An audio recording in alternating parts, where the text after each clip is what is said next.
The critical patriot देखने वाले सब दोस्तों को खुशामदीद, स्वागत। आज मेरे साथ शरीक गुफ्तगू हैं संजीव मुंशी जी। वैसे तो उनकी रिहाइश बरोडा में है, लेकिन इस वक्त वो अमेरिका के शहर ऑरलैंडो में है। और ऑरलैंडो आपको पता है कि फ्लोरिडा के अहम तरीन शहरों में से एक है। संजीव जी, इस शहर के बारे में कुछ इंटरेस्टिंग फैक्ट्स हमारे साथ शेयर कीजिएगा। एक आध चीज मैं भी जिक्र कर देता हूं कि दुनिया का सबसे बड़ा मैकडोनल्ड ऑरलैंडो में है। जी। डिज्नी वर्ल्ड वो भी यहाँ पे मौजूद है, और उसकी सैरो सियाहत अगर आपने करनी हो तो शायद एक हफ्ता चाहिए होता है उसके लिए, इतनी बड़ी जगह है वो। और इसके अलावा बताइएगा कोई इंटरेस्टिंग चीजें। शकील साहब, first of all thank you very much for having me. आज हम कुछ महीनों के बाद के गैप के बाद गुफ्तगू कर रहे हैं। मैं भी थोड़ा बिजी रहा, इधर उधर कभी ट्रैवल करता रहा, कभी कुछ करता रहा। तो ये आपने सही कहा कि मैं आजकल मतलब नॉर्मली आई विल से कि मैं बड़ौदा रहता हूँ, बिकॉज मैं पिछले 20 साल वहाँ रहा। लेकिन पिछले 6-7 साल में I have been living, rather I have been more traveling and living in different places. तो चाहे वो डिफरेंट कंट्री हो या डिफरेंट सिटीज ऑफ इंडिया हो, एटलीस्ट तो I have been doing that. यहाँ और फ्लोरिडा में it's called the sunshine state, क्योंकि यहाँ का जो टेम्परेचर है वो हमारे इंडिया के मॉडरेट टेम्परेचर के हिसाब से काफी ठीक है। अभी भी रात को फैन की जरूरत पड़े ना पड़े वो आप पे डिपेंड करता है। तो इस हिसाब से, हालांकि नॉर्दर्न साइड ऑफ अमेरिका जो है, न्यूयॉर्क साइड से, वहाँ सर्दी बढ़नी शुरू हो गई है। तो एक तो इसको सनशाइन स्टेट कहते हैं, इसमें काफ़ी अच्छी वेदर अच्छा रहता है, गर्म रहता है। दूसरा, इस स्टेट का या तो इस एरिया का what is notorious for hurricanes. यहाँ तूफान बहुत आते हैं, हरिकेन्स जो, तो इट्स वेल नोन फॉर दोस्त। As far as location is concern, क्योंकि ये बिल्कुल गल्फ ऑफ मैक्सिको के ऊपर ही है, और यहाँ पे Tampa is the capital of the state, और एक और मायामी के नाम से बहुत फेमस सिटी है जो कि काफी वेल नोन है, काफी बड़ी सिटी है। यहाँ पे जो है ना, ये अमेरिकन यूएस का जो है ना, ये स्पेस रिलेटेड जो भी है ना उनका, they have a very big centre here. Kennedy space centre जो है वो यहाँ, मतलब एयरपोर्ट से, ऑरलैंडो एयरपोर्ट से आप निकलें तो थोड़ी देर में ही आपको वो डायरेक्शन मिलनी शुरू हो जाती है। जी, यहाँ पे कैनेडी केप कार्निवल कहते हैं या क्या कहते हैं, केप कनावरल आई थिंक, केप। तो इसी तरह से डिज्नी वर्ल्ड का जैसे आपने कहा, और यहाँ ऑरलैंडो का मैं किसी से पूछ रहा था, तो primary reason for its being famous is the number of travellers they receive from other states and other countries for visiting Disneyland. और उन्होंने भी पूरा फायदा उठाया हुआ। इट्स हाईली कमर्शलाइज्ड अमेरिका है। तो डिज्नी वर्ल्ड कहते हैं। इनके हर जगह का नाम जो है ना इनका, वो मुख्तलिफ होता है। ऑरलैंडो वालों का नाम, ऑरलैंडो वाले का नाम उन्होंने रखा है डिज्नी वर्ल्ड। इसमें ऐसा भी है शकील साहब कि दे हैव मल्टीपल यूनिट्स। ऐसा भी नहीं है कि एक यूनिट। अब तो इन्होंने एज स्पेसिफिक भी कर लिया है कि आपके बच्चे बहुत छोटे हैं तो ये, उससे बड़े हैं तो ये। So they are minting money from every side. और यहाँ पे एक वो जो, मुझे नाम याद नहीं आ रहा किस कंपनी ने ये बनाई थी, हैरी पॉटर सीरीज बनाई थी, उनका भी यहाँ पर स्टूडियो है। और मुझे याद नहीं पैरामाउंट है या कौन सी है, तो उन्होंने यहाँ पे वो बनाई हुई है, और उनका काफी बड़ा वो सेंटर है, और काफी लोग उसको देखने जाते हैं।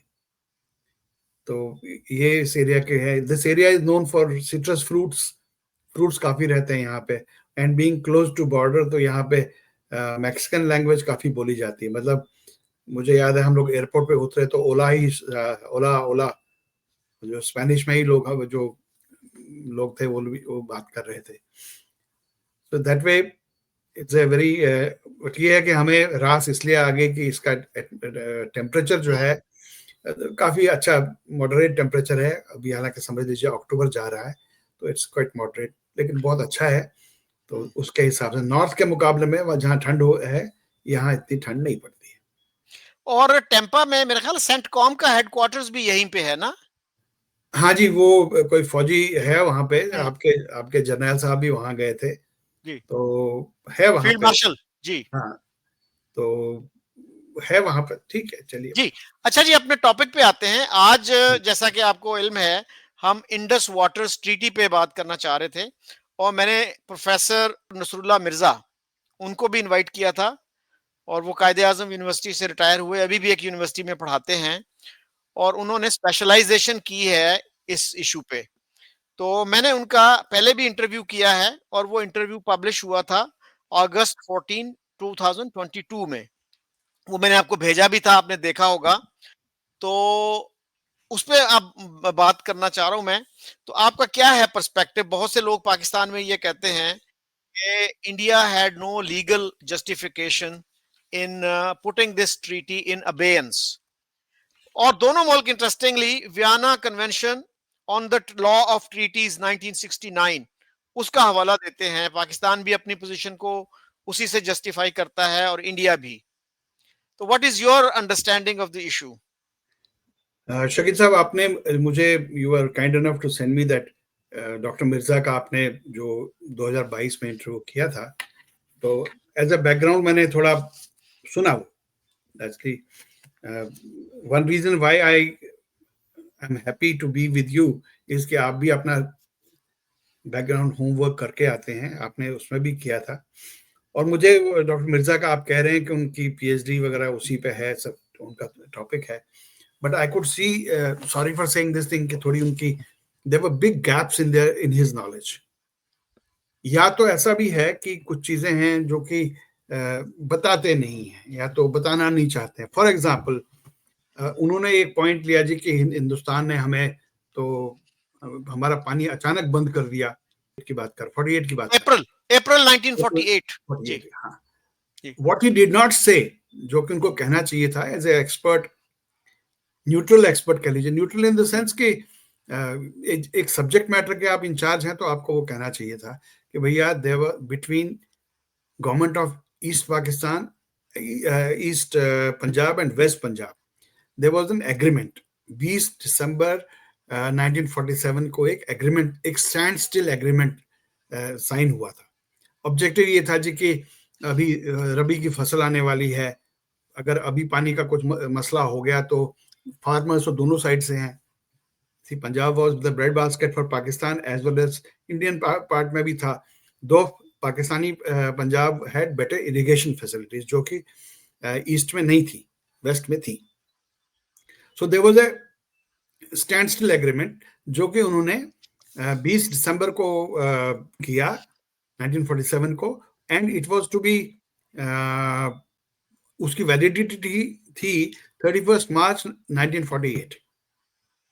अब आइडिया ये था कि इस पीरियड को आप यूटिलाइज करेंगे फॉर फर्दर नेगोशिएशन, ताकि फिर आप जो भी आपको डिस्कशन करना है ये आगे चले।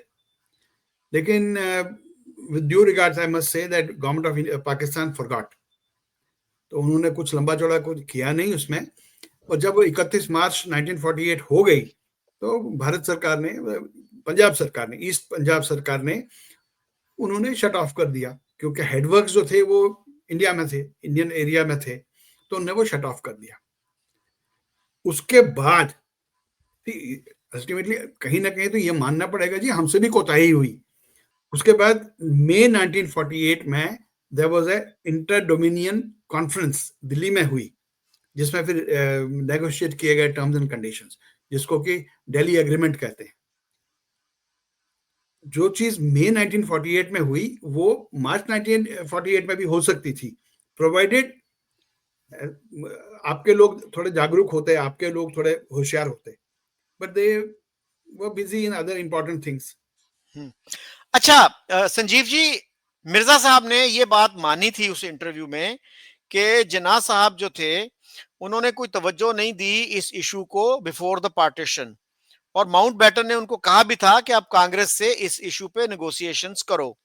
तो जिन्ना साहब ने उसको डिसमिस कर दिया था कि मैं, I will not beg, I will prefer that Pakistan becomes a barren land, लेकिन मैं उनकी मिन्नत तरला नहीं करूंगा. I will not beg them और something. He use such language. See अभी अभी क्या कहें साहब, चलो आप लोगों के लिए वो कायदे आजम है, लेकिन उनकी गलतियां जो हैं वो कहीं ना कहीं नोट तो करनी, history will record it. Sanjeev ji, मैंने शायद पहले भी जिक्र किया है कि मिर्जा साहब जो थे वो आए थे, लेकिन उनका इंटरनेट का कुछ इशू था, इसलिए वो हमारी इस डिस्कशन का हिस्सा नहीं बन सके. मैं चाहूंगा कि किसी वक्त फिर उनके साथ एक हम निशिस्त तौर करें. जरूर जरूर. तो जैसे मैं अर्ज कर रहा था, मई 1948 में एक कॉन्फ्रेंस हुई जिसको दिल्ली में हुई कि भाई टर्म्स एंड कंडीशंस क्या होंगे फॉर रिलीज ऑफ वाटर, और उसको दिल्ली एग्रीमेंट कहते हैं. Pakistan agreed to deposit a sum of money with India. उनको भी कुछ कहते हैं ना, वो कोई सेनोरेज साइनोरेज के तौर पे they agree to deposit sum money, and Pakistan also accepted a framework in which East Punjab would progressively diminish the supply of canal water in order to allow West Punjab to tap alternate sources. आप समझ रहे हैं कि धीरे धीरे हम कम करेंगे ताकि आप अपने बाकी रिसोर्सेज जो हैं उसको टैप कर सकें, ऑल्टरनेटिव्स को टैप कर सकें. प्रॉब्लम ये है साहब कि आप न करें what you are supposed to do. if you do not do that, वो किसका कसूर? आप उसको रॉ की साजिश तो नहीं कर सकते ना, जबकि आपके किसी बुक में कहीं पे भी ये एक्नॉलेज नहीं किया गया है कि India gave money to Pakistan for construction of Tarbela and Mangla dam. कहीं कहीं जिक्र है, मैंने तो कभी नहीं सुना किसी के मुंह से. ये मेरे लिए भी हैरानी की बात है कि मैंने एमएससी की, एमफिल किया इंटरनेशनल रिलेशंस में, और उसके अलावा भी इंडिया पाकिस्तान रिलेशंस में काफी मैं इंटरेस्ट लेता रहा हूं, और कहीं मुझे ये चीज नहीं मिली. और मेरा ख्याल है कि पहली दफा आपने मुझे ये डिस्क्लोज किया, और वो बाद में मैंने किसी पाकिस्तानी स्कॉलर से भी पूछा तो उन्होंने भी कहा नहीं ऐसी कोई बात नहीं थी.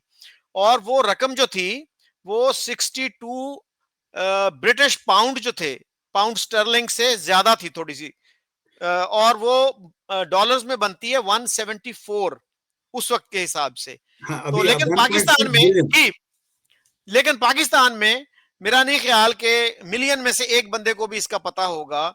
स्टेट ने बड़े क्लेवरली जो है ये इंफॉर्मेशन आवाम से छुपाई हुई है. Absolutely. I was surprised कि even a so-called expert like Dr. Mirza, he should have subject expert होने का मतलब क्या है कि you are supposed to kind of facts पे रहिए आप अगर आप सब्जेक्ट एक्सपर्ट हैं तो आप फैक्ट्स पे रहेंगे. तो हर चीज को रॉ की साजिश बोल देना से, आपकी किसी किताब में ये लिखा नहीं है, किसी किताब में ये लिखा नहीं है कि इंडिया ने आज के हिसाब से 1.6 बिलियन डॉलर्स पाकिस्तान को दिए थे for construction of Mangla and Tarbela. अच्छा, अब इसमें भी एक चीज और, ये कहाँ बनाए गए? ये बनाए गए इन पीओजे के, पाकिस्तान ऑक्यूपाइड जे.एंड.के. तो इंडिया कुड हैव ऑब्जेक्टेड, कि भाई दिस इज डिस्प्यूटेड टेरिटरी, ये टेरिटरी का डिस्प्यूट है, अभी भी चल रहा है, तो आप इसको इधर ना बना के नीचे बनाइए. चलिए मैं आपको इसका एक और बैकग्राउंड बताता हूं साहब. The fact remains that Muslim league के तो मत्थे पे आ गया जी, हमने पाकिस्तान बनाया या लिया या जो भी कुछ है. It was all and all a British plan. Division and partition of India was a British plan. तो उन्होंने, because Mohammad Ali Jinnah was goody goody with the viceroy, तो उनके कहा ठीक है भाई तू क्रेडिट ले ले. वो जो पार्टीशन का जो प्लान था, it was made by Lord Wavell, who was a British general. Other than a viceroy, he was also basically a general. उसके बाद माउंटबेटन आया, वो भी एक ब्रिटिश आर्मी का जनरल था. So it was made by, I think he was a naval officer. मेरा ख्याल है, may be it's possible, but मेरा ख्याल है वो आर्मी के साथ भी एसोसिएटेड था, क्योंकि वो जो उनका ये हुआ, उनका इजिप्ट में जो सामना हुआ मॉन्टगमरी से, तो वहां तो बैटल जो था that was more on land. Anyway, तो कहने का मतलब ये है कि पाकिस्तान की किसी किताब में किसी इंसान ने ये आज तक एक्नॉलेज नहीं किया that India gave money to Pakistan as help. और संजीव जी ये जो है ट्रीटी के अंदर मौजूद है ये चीज, आर्टिकल 5 अगर आप देखें ना, so this figure of 62 million pound sterling, वहां पे जिक्र है उसका कि इंडिया जो है वो मेरे ख्याल 3-4 इंस्टॉलमेंट्स में दिया था उन्होंने, 4 इंस्टॉलमेंट में दिए थे। फर्स्ट नवंबर को वो ड्यू होती थी जी। मेरा कहने का मतलब ये है साहब कि मीठा मीठा मेरा हम्म, और कड़वा तेरा, जो हम्म, इनकन्वीनियंट फैक्ट है वो क्यों कहा जाए। हम्म, आपके मित्र कमर चीमा से भी कभी पूछ लीजिएगा कि भाई तेरे को पता है इस चीज का, हम्म, जो आप हर हर चीज को ब्लेम करते हो। अच्छा, दूसरा, जब Indus water treaty after 8 or 9 years of negotiation sign भी हुई, India got only 19% of the water.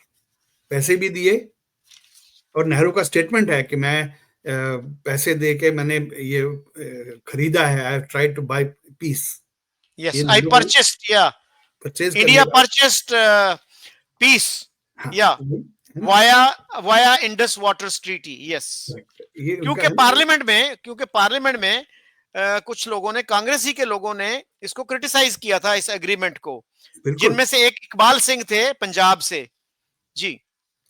सी, बात ये है कि चलिए, अब जो भी वो गलतियां, मिस्टेक्स ऑफ द ग्रेवयार्ड्स हैं, इसको कह लीजिए, हो गया। लेकिन what people like doctor Mirza need to understand is that Pakistan की जो इलीट थी, पाकिस्तान की जो गवर्नेंस थी, गवर्नमेंट थी, दे वर नॉट प्रिपेयर्ड। उनका वो विजन ही नहीं था। उनको तो खुद को यकीन ही नहीं था, 10 साल पहले तक उनको यकीन ही नहीं था that a country like Pakistan can be born. एक होता है वो, एक प्री कंसीव्ड प्लान होता है, तो वो भी नहीं था। तो इसलिए उनको कहते हैं ना, बिन मांगे मोती मिले, मांगे मिले न भीख। तो ये बिन मांगे मोती मिल गया, and they didn't know what to do with it. Sanjeev ji उस पे मुझे याद आता है, किसी बुक में मैंने देखा, टाइम्स ऑफ इंडिया में एक कार्टून छपा था अगस्त 14 के 3-4 दिन के बाद। तो जिन्ना साहब अपने कुछ साथियों के साथ खड़े हैं और उनसे कह रहे हैं कि now that we have got a country of our own, what should we do with it. Correct, correct. वो जो कार्टूनिस्ट थे, R K Laxman, he was a very very well known cartoonist. R K Laxman के नाम से वो times of India के साथ काफी साल जुड़े रहे। तो मतलब ये है कि कंट्री मिल गया, उसको क्या करना है, the only thing they were interested in was फौज, कि भाई 30% या 32% फौज हमें मिल गई ब्रिटिश आर्मी की। तो जिन्ना का जो पहला कंसिडरेशन था वो यही था कि चलो जी, अब हम अमेरिका को ऑफर करते हैं। उन्होंने भी ब्रिटेन को ऑफर नहीं किया, अमेरिका को ऑफर करते हैं, जी देखो आपके, we will take care of your interest in this area, and Soviet Union के अगेंस्ट भी हम लोग खड़े रहेंगे, और अरब कंट्रीज को भी हम ही चाबुक चलाएंगे। ये तो शायद 1946, और साथ में ये भी बोल दिया जी इतने बिलियन डॉलर्स भेज दो। हाँ मेरा ख्याल है $2 बिलियन मांगे थे उन्होंने, जी। और उन्होंने कोई 10 मिलियन का कुछ सामान वगैरह भेजा था या कुछ हाँ, पैसे भेजे थे। और जिन्ना साहब ने पिवट ऑफ द वर्ल्ड कहा था पाकिस्तान को। So he tried to sell Pakistan geographical location, कि ये बहुत पिवटल जगह है और पिवट ऑफ द बिल्कुल वर्ल्ड है जी। बिल्कुल बिल्कुल। सो अभी जब इंडिया में समझ लीजिए, जब ये इंडस वाटर ट्रीटी के हिसाब से डिवीजन हो गया, रिवर्स का डिवीजन हो गया, India tried to do what it could do, in the sense कि जैसे अभी जो 3 दरिया थे, रावी, चिनाब, रावी, ब्यास और सतलुज। तो सतलुज पे तो भाखड़ा नंगल डैम बन गया, 1955 में स्टार्ट हुआ, 63 में कंप्लीट हुआ। वो सतलुज रिवर है। एक Beas Sutlej link program, linking of river Beas with Sutlej. तो वहां पे एक डैम बना है जिसको पोंग डैम कहते हैं। इनफैक्ट 2 डैम है वहां, पोंग डैम और ब्यास डैम, ऐसा के नाम से। तो ऐसे ही रिवर रावी पे एक ये बना है, डैम बना, उसको थे डैम बोलते हैं। अभी उसका नाम उन्होंने कर दिया है रंजीत सागर। तो ये डैम बना है। सो इंडिया के पास जो रिवर्स थे, we try to make best use of those. ठीक है। अब रहे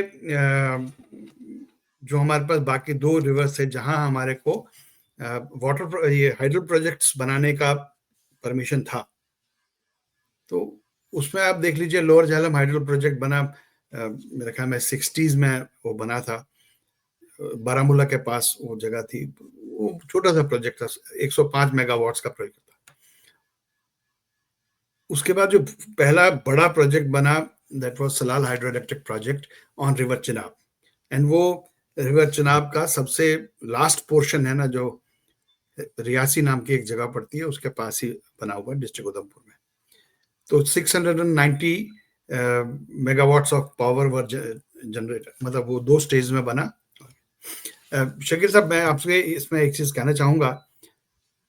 my father was working for Bharat Sarkar की company called NHPC, national hydro power corporation है, hydro electric power corporation, NHPC. तो जिसका विच वाज मैंडेटेड कि आप इनको डैम्स को बनाइए, जो पावर डैम्स हैं उनको बनाइए। तो because he was associated with that, तो मुझे जाने का मौका मिला। 1975 से मैं जाता रहा हूँ, क्योंकि मेरे फादर की पोस्टिंग थी वहां पे। तो जो सलाल डैम बन रहा था वहां पे, उसके बाद एक और डैम बना किश्तवाड़ में, उसको बोलते हैं डूलस्ती, तो वहां, और एक तीसरा डैम जो है बगलियार। तो मैं, because my father used to be posted to these places, तो I had an occasion to have a bird's eye view, नजदीक जाके देखने का मौका मिला। खासतौर से सलाल प्रोजेक्ट का, तो because Salal was the first project जो चिनाब बेसिन पे बनाया गया। आपके दोस्त को शायद इतना पता नहीं था, मिर्जा को, चिनाब बेसिन जो है इसका पावर पोटेंशियल करीब 10,000 मेगावाट्स का है।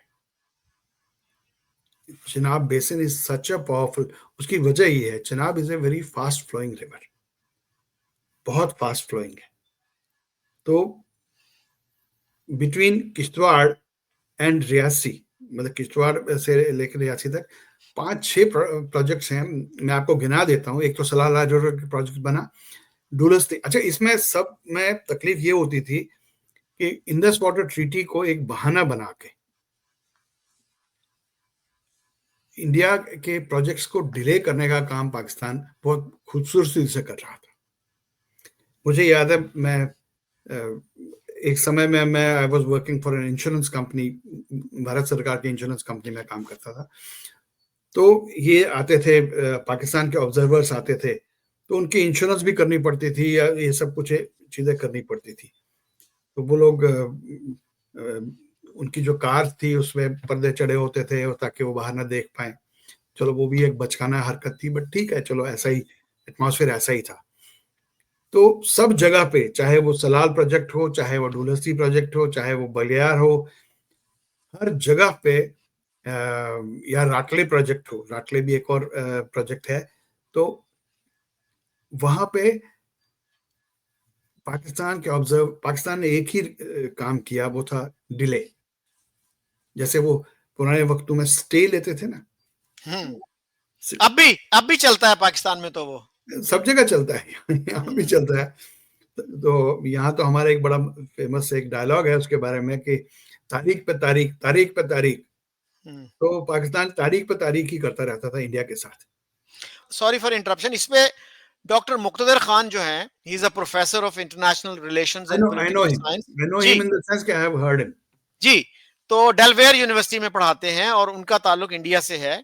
तो वो भी ये गिला कर, जी हैदराबाद से, जी, वो भी यही बात कर रहे थे कि पाकिस्तान ने कभी इंडिया के साथ विन विन सोल्यूशन की बात नहीं की कि अच्छा, आप इससे इतनी बिजली पैदा कर रहे हो तो हमें इतनी बिजली दे दो, या आप ये कर रहे हो तो उसमें से हमें भी कोई हिस्सा दे दो। तो वो हमेशा पाकिस्तान ने उसको जीरो सम गेम ही समझा कि अगर इसमें इंडिया का फायदा है तो हमारा नुकसान ही होगा, और हाँ। अगर हमारा फायदा है तो इंडिया का नुकसान ही होगा। तो वो तो, उस तरफ नहीं आए कि दोनों का फायदा भी हो सकता है, कोई ऐसे अरेंजमेंट्स भी हो सकते हैं। तो मेरा कहने का मतलब था कि ये जितनी बार भी नेगोशिएशंस होती थी, मतलब बिकॉज इंडस वाटर ट्रीटी के जो जो भी ग्रुप बना था, इसका कोऑर्डिनेशन कमेटी बनी होगी, क्या होगा, तो उनकी पीरियोडिक मीटिंग्स भी होती थी। फिर ये विजिट करने आते थे कि आपके डैम का डिजाइन दिखाओ क्या है, उसको कम करो, उसको ऐसा करो, उसको वैसा। तो बगलियार का मुझे याद है 10-10 साल देयर आर प्रोजेक्ट्स जो कि 10-10 साल डिले हुए। अब आप सोचिए, एक 800-900 मेगावाट पावर का एक प्रोजेक्ट 10 साल डिले हो जाए, तो उसमें कंस्ट्रक्शन कॉस्ट कितनी होगी, कितनी बढ़ जाएगी। ऐसे ही एक मुझे वही रिसेंटली याद आया, एक कश्मीर में वुलर लेक पे एक तुलबुल प्रोजेक्ट के नाम से है। बेसिकली वो एक पानी की लेवल नेविगेशन के लिए जारी रहे, उसके लिए एक वो प्रोजेक्ट है, लॉक बनाने का था। अब क्योंकि पाकिस्तान ने उसकी, मेरा ख्याल है, एक मैं आपको बताता हूँ, उसकी पाकिस्तान ने जो ये थी ना 1984 में इंडिया ने उसको कंसीव किया और स्टार्ट किया, and for next 10 years, in fact आज तक उस पर काम शुरू नहीं हो सका। और जैसे टिपिकली होता है कि इसमें जी स्टाफ है, उसको सैलरी जा रही है, वो सब चीजें चल रही, तो कॉस्ट एस्केलेशन कितनी होगी। तो जितने ये सलाल प्रोजेक्ट था, ढुलस्ती था, बगलियार था, एक राटले प्रोजेक्ट है, ये भी पाकिस्तान ने। अच्छा, एक चीज और भी है शकील साहब, आप इसको देख लीजिए। आज तक जितनी बार पाकिस्तान ने कोर्ट ऑफ आर्बिट्रेशन में किसी प्रोजेक्ट का, पर्टिकुलर स्पेसिफिक प्रोजेक्ट की बात कर रहा हूँ, किसी भी प्रोजेक्ट का ऑब्जेक्शन लेके गए हैं, डिजाइन को लेके या किसी और चीज को, 99% पाकिस्तान की ऑब्जेक्शंस को खारिज कर दिया गया। या कहीं माइनर कहते हैं ना, वो थोड़ा बहुत, अच्छा चलो यहाँ पे चेंज कम कर दो, यहाँ पे चेंज, उसको छोड़ के कहीं पे भी किसी भी केस में पाकिस्तान की जो भी ऑब्जेक्शंस थी उनको एक्सेप्ट नहीं किया गया। अच्छा, आपके इल्म में है संजीव जी के हमारे एक इंडस वाटर्स कमिश्नर थे जमात अली शाह, उन्होंने एक दफा इस तरह का बयान दे दिया था कि इसमें जो है ना इंडिया की पोजीशन जो है वो वैलिड है, तो उन पे फिर बहुत ज्यादा क्रिटिसिज्म हुआ था, और अब मेरा ख्याल है वो कनाडा में रहते हैं, ही लेफ्ट पाकिस्तान। नेचुरली हालात ऐसे नहीं रहे होंगे कि वो बेचारे वहां पे रह पाए, जो कि नैरेटिव को सपोर्ट नहीं करते हैं, जो अगर सच बोलने लगे तो फिर वो उसको टॉलरेट नहीं करेगी पाकिस्तान की सोसाइटी जो है ना वो, क्योंकि it's a very close kind of a society. तो मैं आपको बता रहा था कि बगलियार प्रोजेक्ट, देन राटले के नाम से एक प्रोजेक्ट है 850 मेगावाट्स का, एक पक्कल डूल प्रोजेक्ट है 1000 मेगावाट्स का है, कीरू प्रोजेक्ट है 624 का, और किश्तवाड़ हाइड्रो इलेक्ट्रिक प्रोजेक्ट है 540 मेगावाट्स का। अब इंडस वैली, सॉरी IWT, जब जैसे ही सस्पेंशन आफ्टर पहलगाम इंडिया ने उसको सस्पेंड किया, तो गवर्नमेंट ऑफ इंडिया ने कहा जी अभी हमें, there is a very big project, 1856 megawatts का एक प्रोजेक्ट है जिसको सावलाकोट प्रोजेक्ट बोलते हैं, 3 डिस्ट्रिक्ट्स में वो बटा हुआ है, फैला हुआ है, तो उसको उन्होंने अप्रूवल दे दिया कि चलो करो, क्योंकि अभी तक पाकिस्तान सिर्फ ऑब्जेक्शन मिलॉर्ड ही करता रहा। पाकिस्तान की हमेशा से यही कोशिश रही कि ऑब्जेक्शन मिलॉर्ड, वो ऑब्जेक्शन 2 साल बाद, 4 साल बाद रिजेक्ट हो जाती थी, लेकिन वो 2-4 साल तो बर्बाद हो गए ना। मुझे याद नहीं कौन से प्रोजेक्ट की बात मैं कल कहीं पढ़ रहा था, 6 मेजर ऑब्जेक्शंस पाकिस्तान ने लगाए, और 6 के 6 जो थे वो जो इंटरनेशनल एक्सपर्ट था उसने निकाल दिया, हमने कहा जी ये मतलब नहीं है, ये आपका जो है ना, नाम भी मेरे पास उसका था, एक इंटरनेशनल एक्सपर्ट आया था, हर जगह पे वो जो भी ये लेके आते थे प्रोजेक्ट्स, ऑब्जेक्शन लेके आते थे, वो ऑब्जेक्शन। अच्छा, अब एक बड़ा इंपॉर्टेंट सवाल, हाँ, दूसरा एक चीज जो पोस्ट ये जो ट्रीटी सस्पेंशन का एक और बहुत बड़ा जो स्टेप गवर्नमेंट ऑफ इंडिया ने प्लान किया है, वो है 1800 कुछ में महाराजा कश्मीर ने, महाराजा JNK ने जम्मू एरिया को इरिगेट करने के लिए चिनाब से 2 कनाल्स निकाली थी। एक का नाम प्रताप कनाल रखा गया था, एक का नाम रणबीर कनाल रखा गया था। रणबीर कनाल करीब 60 किलोमीटर थी, और फिर वो उसका मतलब सिटी तक पहुंचने में तो 40 किलोमीटर था, लेकिन वो आगे उसको हिंटरलैंड उसका काफी बड़ा बन गया था, उसके जहां जहां उसका पानी नेटवर्क ऑफ कनाल्स बन गया था, तो उसमें पानी जाता था, तो उससे जम्मू रीजन को बहुत हेल्प हुई थी। ये 1905 में महाराजा प्रताप सिंह ने ये काम किया था। एक एक जो लाइन थी उसकी दूसरी बैंक से भी जाती थी, जिसको प्रताप कनाल बोलते थे, वो छम जोड़ियां की तरफ जाती थी। तो उसमें तो छम तो आपके पास है आजकल, तो वो है। अब गवर्नमेंट ऑफ इंडिया ने डिसाइड किया है जी, अभी हम किसी से परमिशन नहीं लेनी, हम ये रणबीर कनाल को अभी तक जो वो 60 किलोमीटर की है उसको 120 किलोमीटर करेंगे। And probably the plan is के कठुआ डिस्ट्रिक्ट को, या तो समझ लीजिए ना, एक किस्म से, एक हिसाब से उसको रावी के साथ जोड़ने का एक प्लान बनेगा। चिनाब रिवर जो है वो बहुत ही पहाड़ों के बीच में बहने वाला रिवर है, तो वहां पे कहीं टनल्स बनाना और ये सब करना, it takes a lot of time. लेकिन ये जो ऑलरेडी एग्जिस्टिंग कैनाल है, इस कैनाल को आगे डबल करके 60 से 120 किलोमीटर करना है, तो मतलब समझ लीजिए उसकी जो इनटेक कैपेसिटी है वो 40 क्यूबिक मीटर पर सेकंड से 150 क्यूबिक सेंटीमीटर पर सेकंड इसको एनहांस करना है, सो दैट खास तौर से जो जम्मू के साथ एक डिस्ट्रिक्ट पड़ता है कठुआ, वो वाटर स्कैर्सिटी एरिया है, कंडी एरिया बोलते हैं उसको, तो वहां के फार्मर्स के लिए इरिगेशन का एक वो बहाना बन जाएगा। So that is the major plan that government of India has declared after. देखिए, ये बात सही है कि रिवर को रोक पाना इम्पॉसिबल है। अच्छा, एक चीज और भी है जो ये कभी कभी डिस्कस कर लेना चाहिए, व्हाट कॉस्ट, ये जो एक ब्रेकडाउन हुआ इंडस वाटर ट्रीटी को लेके, what cost it. Modi ji ने जो नारा दिया कि blood and water can not flow together, क्योंकि पाकिस्तान की तरफ से अनइंटरप्टेड लोग आ रहे थे, एक तो वो रीजन रहा ही रहा, उसके अलावा और क्या रीजंस रहे वो भी थोड़ा एक्सप्लोर करना चाहिए। एटलीस्ट जिसको कहते हैं balanced people like you and me, we should discuss this thing. एक तो था चौधरी साहब के, because India got just 19% of the water, तो इंडियन पंजाब से जहां पानी की बहुत जरूरत है, पंजाब हरियाणा, वहां पानी की जरूरत, वो कहते जी आपने हमारे साथ ज्यादती की। इवन उमर अब्दुल्ला, फारूक अब्दुल्ला सन, वो कहता जी कि Indus water treaty has never taken care of J&K's requirements, क्योंकि कश्मीर कश्मीर जिसके पीछे पाकिस्तान के लोग बहुत कहते हैं हम लोग तो अपने आप जान कुर्बान कर देंगे, जो शाहरग है आप लोगों की, वहां के लोगों का जो मेन रिवर था वो तो झेलम था।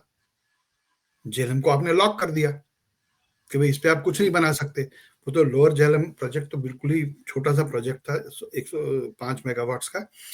ये जो दूसरा बनाया वहां पे कृष्ण गंगा प्रोजेक्ट्स को बोलते हैं, उसके लिए कितनी बार आपके लोगों ने वहां पे ऑब्जेक्शन मिलॉट खड़ा कर दिया। 2003 से शुरू हुआ कृष्ण गंगा प्रोजेक्ट, 300 मेगावाट्स का था।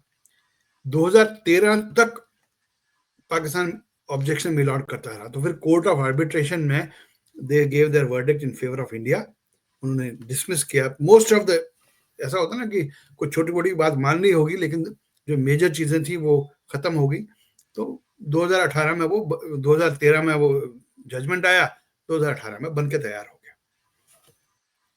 तो एक तो ये था कि भाई हमारे जो इंडियन इंटरेस्ट थे उनको those were not taken care of, considered, and second of course was कि Indus Water Treaty was used as an instrument for delaying Indian projects, जो भी इंडियन प्रोजेक्ट्स थे उनको डिले करने का एक ये बहुत ही खूबसूरत तरीका था।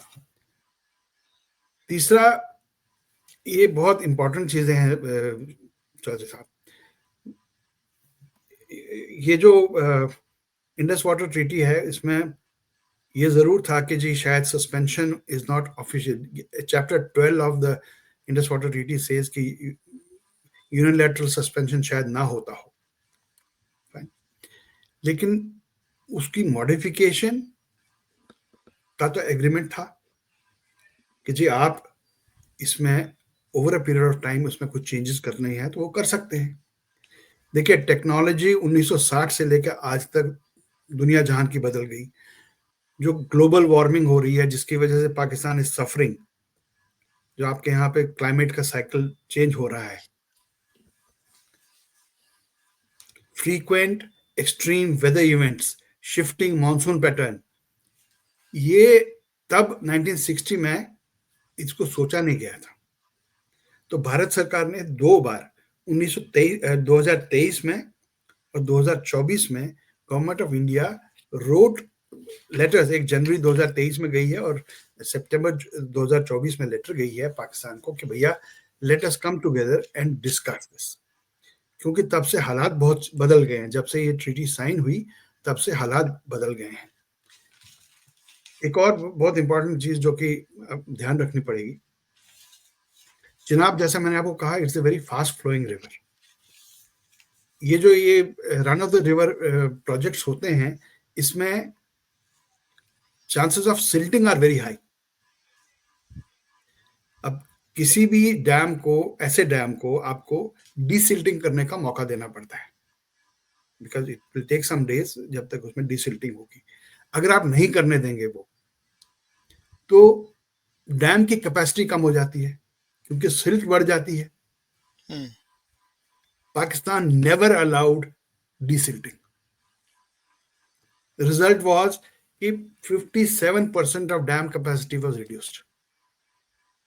और जब ये अभी इंडस वाटर ट्रीटी का सस्पेंशन हुआ है, तो first thing that government of India did was कि जितने भी इस तरह के run of the river projects थे, स्पेशली चिनाब रिवर पे, उनकी डीसिल्टिंग करवा ली कि चलो कल क्या होगा सो देखेंगे, लेकिन पहले जो हमारा बेसिक ऑब्जेक्टिव था उसको तो खत्म करो।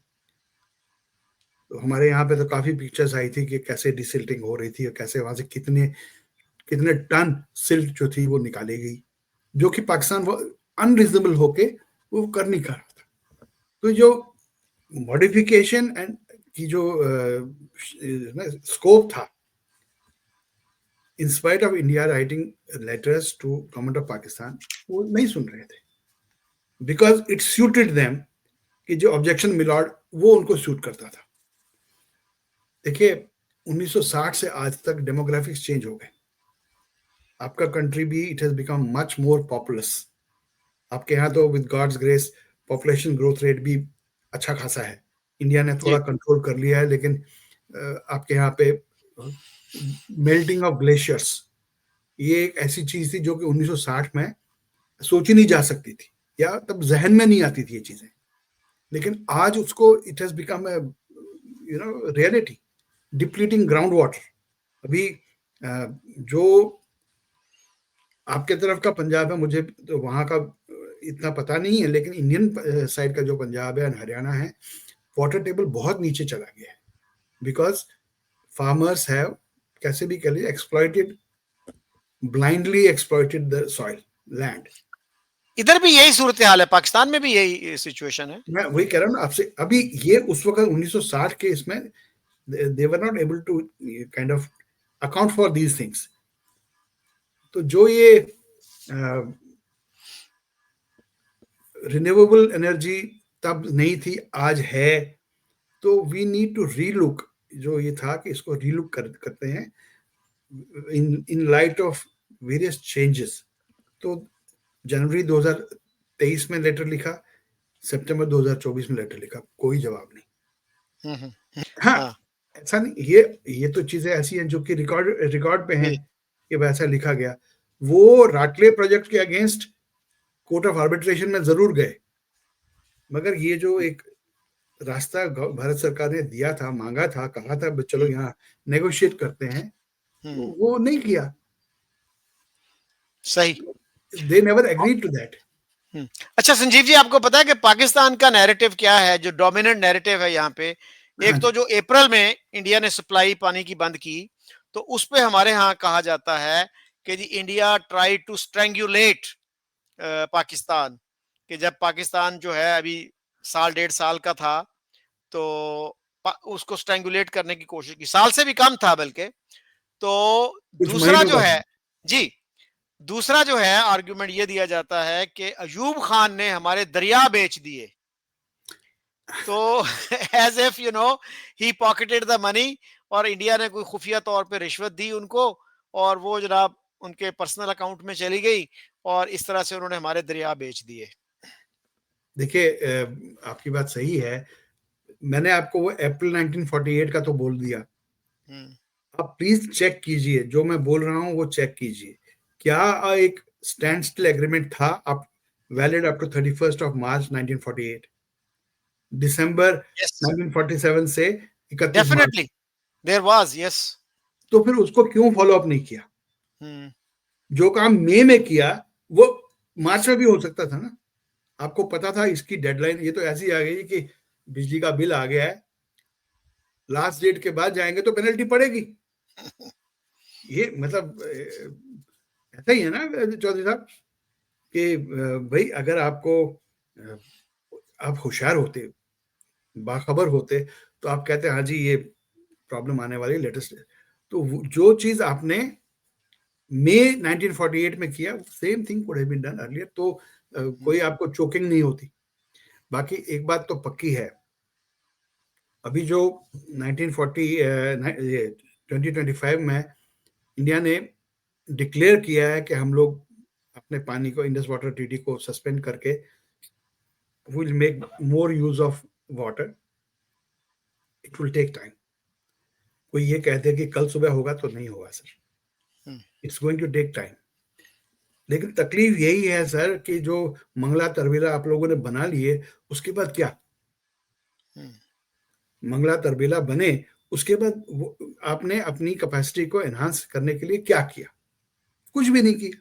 तो वो उसका जिम्मा तो रॉ को नहीं दे सकते ना आप, उसके लिए ये नहीं, जैसे कि हमारे मिर्जा साहब कह रहे थे कि वो भारत ने हमारे सभी जितने भी ये वसाइल थे उन पे कब्जा कर लिया, जितने भी ये थे।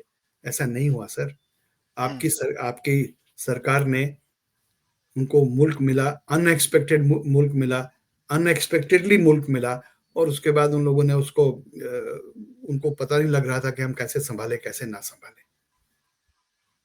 और again to add to the misfortune, Mister Jinnah also passed away in 1948 only. या तो अगर किसी इंसान में थोड़ी बहुत देखने की कुव्वत थी भी, तो वो भी निकल गया। हालांकि the way he passed away, उसके बारे में बहुत कमेंट्स हैं यहाँ भी, इंडिया में भी। मैं अभी रिसेंटली बोल रहा था जी, कि कहीं पढ़ रहा था कि जी he died in an ambulance, and he died in an ambulance because ambulance का या तो तेल खत्म हो गया या कुछ प्रॉब्लम ऐसी हो गई, एंड या there was no alternative arrangement for him. ये वो था जो कि मुल्क का बानी था। That's right. ये तो मुल्क का बानी था ना, ये तो कोई काफिर नहीं था जिसको कि जिसको मारने के लिए या मरने के लिए छोड़ देना चाहिए। तो वो गुजर गया, तो उसकी वजह से मैं आपको बता रहा हूँ 2023 में जब भारत सरकार ने चिट्ठी लिखी, उसके बाद भी जो परमानेंट कोर्ट ऑफ आर्बिट्रेशन था, वहां पे पाकिस्तान गया जी, कि ये राटले और किशन गंगा के बारे में बात करने के लिए। अरे यार, तुम जो इम्पोर्टेंट चीज है वो तो देखो, जो आगे की नजर है वो तो देखो, कि हमें 10 साल आगे देखना चाहिए। अभी जितने भी ये एनवायरमेंटल एक्सपर्ट्स हैं, ये सब कह रहे हैं कि this area is prone to disasters. अभी इस साल हम लोगों ने देखा कि हमारे इंडियन स्टेट्स में, हिमाचल प्रदेश में, उत्तराखंड में बारिश ने कहर ढा दिया। हमारे यहाँ भी सिचुएशन ज्यादा मुख्तलिफ नहीं थी जी। हाँ, नहीं, मैं वही कह रहा हूँ ना। अब देखिए, हिमाचल प्रदेश का पानी और उत्तराखंड का पानी तो आपकी तरफ जाता नहीं, लेकिन रावी का पानी आपकी तरफ स्पिल ओवर होके जाता है, तो वो गया। चिनाब का पानी आपकी तरफ जाता है, उसको हम नहीं रोक सकते, वैसे भी रोक नहीं सकते, लेकिन और अगर इंडिया ने कुछ प्लान करना है तो उसको 10 साल लगेंगे कम से कम। It's not going to be easy. Tunneling और पानी को उठा के ले जाना, लिफ्ट इरिगेशन या जो भी कुछ, जो भी टेक्निकल चीजें होती होंगी, लेकिन हकीकत यही है कि Pakistan has not done anything to improve its water capacity. अच्छा इतनी, संजीव जी, हाँ अ, बोलिए। हाँ, हमारे यहाँ एक रिपोर्ट मैंने देखी थी मीडिया में कि पाकिस्तान किसी इंटरनेशनल फोरम पे गया था और उन्होंने पाकिस्तान के जो पोजीशन है उसको वैलिडेट किया। International court of justice, Bharat सरकार ने उसको रिजेक्ट कर दिया कि we don't accept it, we do not accept it. International court of justice में तो एक्चुअली दोनों मुल्कों की विलिंगनेस हो तो तभी वहां पे केस सुना जाता है। एग्जैक्टली, हाँ हाँ। Exactly, that's the point. लेकिन कोर्ट ऑफ आर्बिट्रेशन में तो ये नहीं है। और भारत सरकार ने ये बार बार वाजे किया है कि भैया हमने 23 में आपको कहा, 24 में आपको कहा कि आओ बैठो, लेट अस डिस्कस, अगर इसमें कुछ ट्रीटी में चेंजेस करनी है तो let us do that in light of change environment, in the light of improve technology, improve under. आज आपके पास ग्लोबल ये सॉरी सैटेलाइट पिक्चर्स अवेलेबल हैं जो 1960 में अयूब खान के पास नहीं थी। तो वो नहीं करने का दोष भी जो है experts like doctor Mirza Bharat को देंगे, जी भारत की ये थी। भाई आपने क्या किया? आपने ये उस इंटरव्यू में भी शायद ये सवाल पूछा था उनको कि जी व्हाट डिड, आपने उनको ये भी कहा था चलो अभी तो बीजेपी की सरकार है, कांग्रेस की सरकार में आपने क्या कर लिया? Because see to give Modi a bad name without saying this thing कि हाँ जी एक अपॉर्चुनिटी दी थी कि आके कर लो भाई इसको, आके बैठ के let us discuss this thing, ये प्रॉब्लम्स हैं। हमारे को ऐसा लग रहा है कि आप इस ट्रीटी को सिर्फ ऑब्जेक्शन लगाने रेज करने के लिए यूज कर रहे हैं, आप कोई सोल्यूशन के लिए नहीं रेज कर रहे। तो फिर अगर इट इज सर्विंग योर, हालांकि आपको भी कोई उससे फायदा नहीं हो रहा मजे की बात यह है कि आपको, आपने हमारे प्रोजेक्ट पे ऑब्जेक्शन लगाया, वो डिले हो गया, उससे आपको कोई फायदा नहीं हुआ, लेकिन लेकिन दुश्मन वो, को। हाँ लेकिन संजीव जी वो कहते हैं ना, खेलेंगे ना खेलने देंगे। एग्जैक्टली। तो इस तरह की सोच लगता है कि कार फरमा रही है। Any concluding thoughts before we close the show? देखिए शकील साहब, एक लॉजिक तो यही कहता है कि दोनों कंट्रीज को मिलकर बैठना चाहिए, दिस इज लॉजिकल, क्योंकि वहां भी आप जैसे इंसान ही रहते हैं और यहाँ भी मुझ जैसे इंसान ही रहते हैं इंडिया में। There are hot heads on both the sides, but हमें अल्टीमेटली ये देखना है कि कहते हैं ना ओवरऑल ह्यूमैनिटी के लिए क्या अच्छा रहेगा।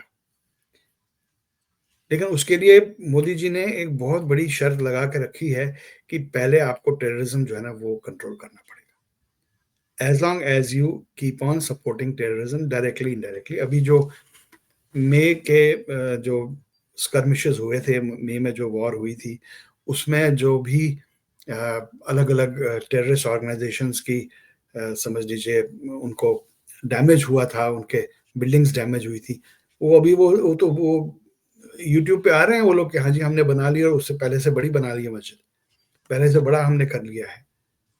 So all these things can not be possible without the support of the establishment.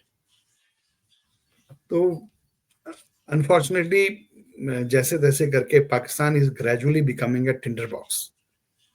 Temperamentally लोग पढ़ने को तैयार नहीं है, सुनने को तैयार नहीं है, और सबसे बड़ी डैमेज जो है ना, मैं तो ये कहने को तैयार हूँ कि इवन पीपल लाइक जो डॉक्टर मिर्जा थे, इन्होंने भी पढ़ा तो वही है जो क्या उसको बोलते हैं पाकिस्तान के, जो मुतालबिया पाकिस्तान, पढ़ा तो उन्होंने मुतालिया वही है, पाकिस्तान। मुतालिया पाकिस्तान, तो पढ़ा तो उन्होंने वही है।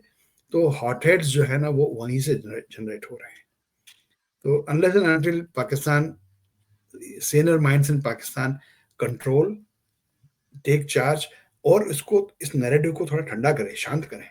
अब आपके वो जो टीएलपी या दूसरे वाले जो है वो, हम जी वहाँ ऐसा करेंगे ऐसा करेंगे, लेकिन भैया हकीकत देख लो, आपके यहाँ तो इसराइल की एम्बेसी नहीं है, नंबर एक। नंबर दो, हमास वाले कह रहे हैं हम मान रहे हैं और आपके लोग कह रहे हैं जी हम चलने नहीं देंगे। तो ये काफी जी हद तक डिपेंड करता है वहां जी के। संजीव जी, टीएलपी का जो है ना मार्च आ रहा है इस्लामाबाद की तरफ, और इस्लामाबाद में जो है वो कंटेनर लगा के रास्ते बंद कर दिए गए हैं, और पीछे भी जो शहर आते हैं रास्ते में, जीटी रोड है ये, तो उन सब में भी जो है ना वो आज मैं देख रहा था एक टीवी पे रिपोर्ट कि वो जिंदगी जो है ना वो दरम बरम हो गई है। और वजीराबाद में इवन ट्रेंचेस खोदी गई हैं कि वो इधर आ ना सके, खंदक जिसको कहते हैं, तो खंदकें खोद खोद के उनको रोकने की कोशिश की जा रही है, और वो अमेरिकन एम्बेसी के सामने आके मुजाहिरा करना चाहते हैं, प्रोटेस्ट करना चाह रहे हैं। उससे क्या होगा? जी। आपने प्रोटेस्ट कर लिया, आपने जिंदाबाद मुर्दाबाद कर लिया, उससे क्या होगा? लेकिन सर वो मेरा ख्याल है कि उनके पास ना अभी तक ये इत्तला नहीं गई कि वो हमास ने भी उसको एक्सेप्ट कर लिया है, और गजा के लोग जो हैं वो सेलिब्रेट कर रहे हैं कि भाई अमन हो गया। तो ये जो प्रोटेस्ट था, मेरा ख्याल है साल पहले करते तो शायद लोगों को समझ आती। अब तो वो लगता है कि उनके पास जो है ना टीवी को पुराना है, पुरानी खबरें दे रहा है उनको। Unfortunate, very very unfortunate. तो इसलिए मैं तो सो यही कहूंगा कि साहब वहां पे मे the Sinner minds in Pakistan prevail, तो जाके ये बातें जो है ना वो मजा आएगा तभी बात करने का। बिल्कुल क्योंकि ठीक। आज के वक्त में अभी जब ये मे में skirmishes हुए, तो there was a very big segment of Indian population जो ये कह रहे थे, मोदी जी आपने ये बंद क्यों किया, हम्म। आपने ये जल्दी बंद क्यों किया, 4 दिन के अंदर ही बंद क्यों किया। Hmm. There was a very very large segment of population जो ये कह हम्म। रहे थे it should have continued, hmm. जब तक आप पाकिस्तान को एक सबक ना सिखाएं। तो अभी प्रॉब्लम यही है साहब कि इस वॉर में तो शायद गेन्स बहुत कम होंगे, लॉसेस ज्यादा होंगे।